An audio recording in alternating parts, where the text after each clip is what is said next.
New revelations from Edward Snowden, the former contractor with the US National Security Agency. He fled to Russia, you may remember, after revealing some big secrets about the NSA's surveillance system last year.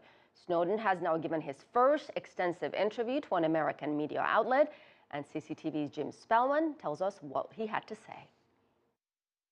In clips released ahead of the full interview, Snowden claims he was a highly trained spy, not just a computer technician.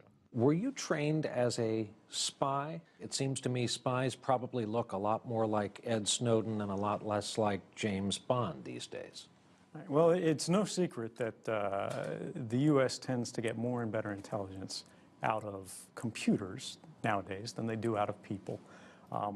I was trained as a spy in sort of the traditional sense of the word, in that I lived and worked undercover overseas, pretending to work in a job that I'm not.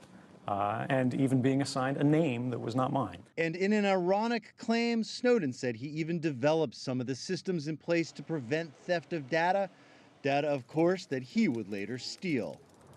Snowden is charged with espionage in the United States, and his passport has been revoked. He's been living in Russia since last summer, granted temporary asylum after the U.S. pressured allies to deny him entry. I never intended to end up in Russia. I had a flight booked to Cuba, onwards to Latin America, and I was stopped because the United States government decided to revoke my passport and trap me in Moscow airport.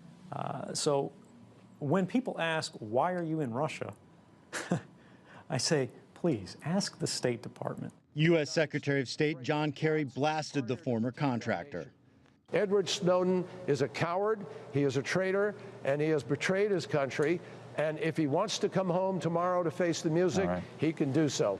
That despite occasional hints from the Obama administration of a possible deal for Snowden to return to the U.S. in exchange for some sort of immunity. Jim Spellman, CCTV, Washington.